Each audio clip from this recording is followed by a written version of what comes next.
Edgar has sent me a couple of questions, and he wants to know who your personal hero is. People I do look up, I mean, like, Kevin Smith is the one who got, like, me into filmmaking at all, because when the original Clerks came out back in, I think, like, 94, I was actually working at a mom-and-pop video store, dealing with a lot of the people who were there. And this is before I had any interest in actually doing film. And I remember when Clerks came out, I got it on VHS, and I watched it, and I was blown away because I didn't know you could do that. I didn't know you could just take a bunch of friends and just shoot at work.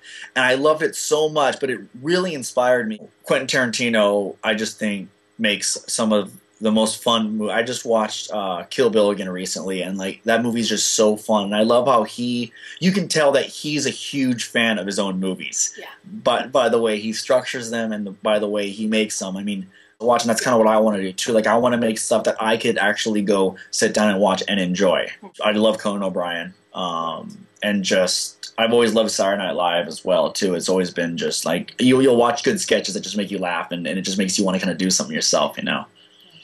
Yeah. Well, actually, his second question was, if Quentin Tarantino was here right now, what 3 things would you ask him? Oh man, I don't know. I would just ask him, when's Kill Bill Volume 3 coming out? When are you doing the Vega Brothers movie? And then do you want to go to lunch so I can come up with more stuff to ask you? So, and that goes into Dani's question, actually. She said there's really cool music because you have a Reservoir Dog style scene there, which is cut really well. Oh, thank you. Everybody just is wowed by that. It was just fantastic. Thank you very much. But she was asking about the music. Because the whole soundtrack to season 2 and 3 has been amazing. So do you give him directions, or do Felicia and Kim give him directions about the type of music?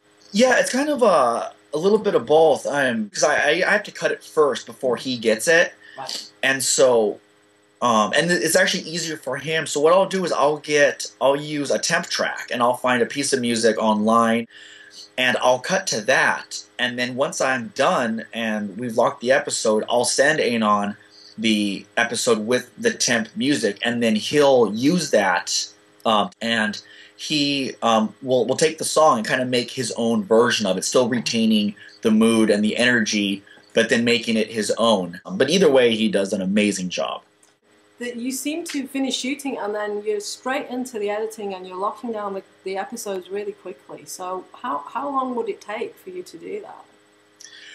Well, it depends. With season 2, we were actually doing both at the same time, because with season 2, we shot it episode by episode by episode on the weekends. So during the week, I would be editing these episodes. So it was like non-stop, plus kind of planning for the rest. But we shot season 3 like a movie. I would send them the rough cut. They would give me initial notes. I'd work their notes into the next cut, and then to save time, so we're not going back and forth with notes, we would all plan a day to all meet, and we would just spend a day looking at alternate takes, performances, pacing, trying out, maybe even rearranging scenes at some point. Wow. To where the 3 of us were just happy and done. And then I go back and I do the sound design myself, which is like a lot of the game sounds you'll hear, and it just makes it easier for the mixer. Mm-hmm. And then I send it to the mixer. He mixes all the audio. Anon will compose the music, and then John Schmitty, our DP, will come over and he will do color correction. And then I take all those elements, put them together into the final episode, watch it one last time, and then I send it off to Microsoft.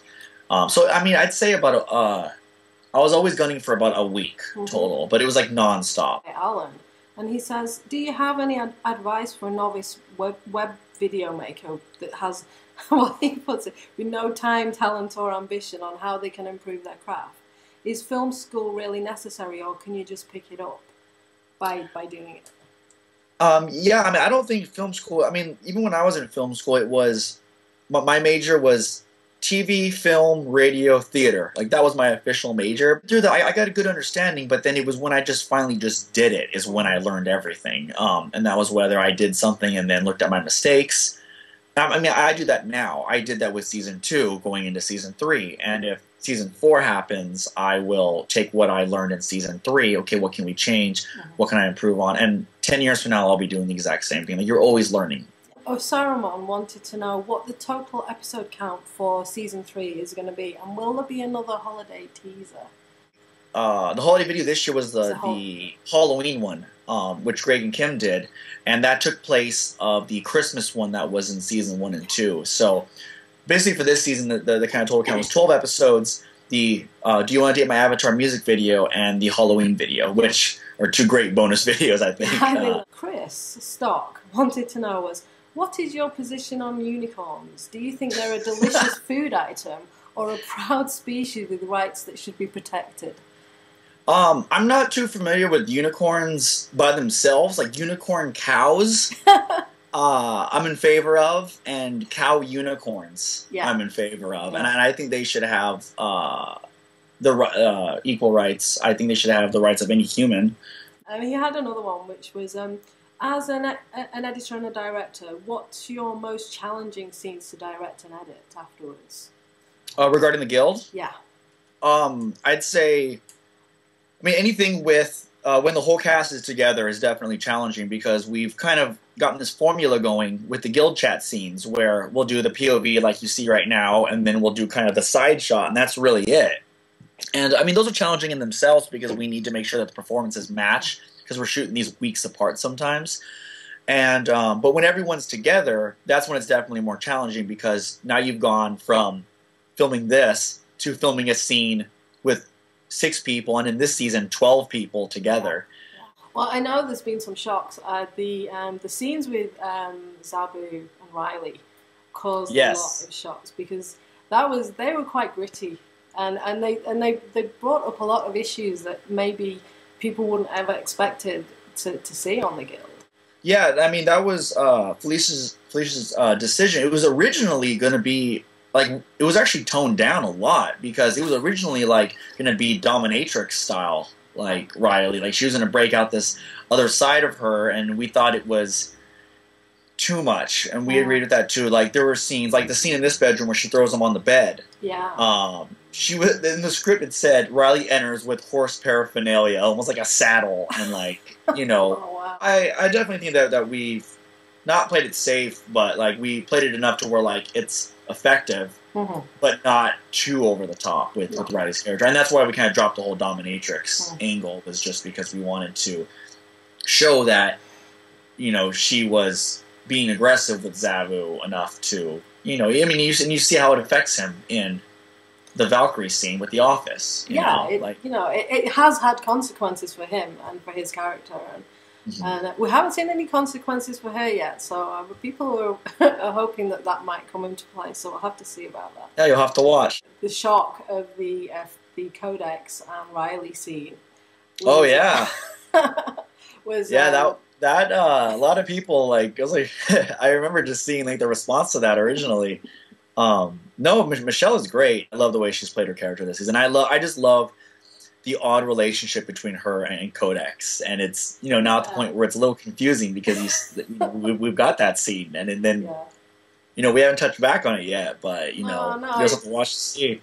Yeah, we'll just have to see whether anything happens with that. But people are absolutely can't wait to see what's going to happen. But then it's going to be the end, so it's a bit bittersweet, isn't it? Because that's the end of season 3, and we don't know. What's it called? Guild withdrawal? Oh yeah, guild deficiency syndrome. Yes, that's it. Yes, you coined that, right? Yeah.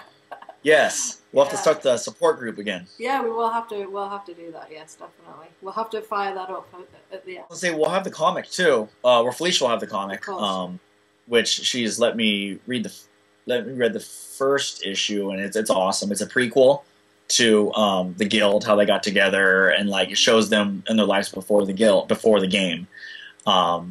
So that'll be something to hold us over for a little while, I think. It's funny because Evie was looking at it, and she's like, "Oh my god, that's my bed back there!" Like there's this familiar bed frame, the kind of angel wing bed frame we've got back here.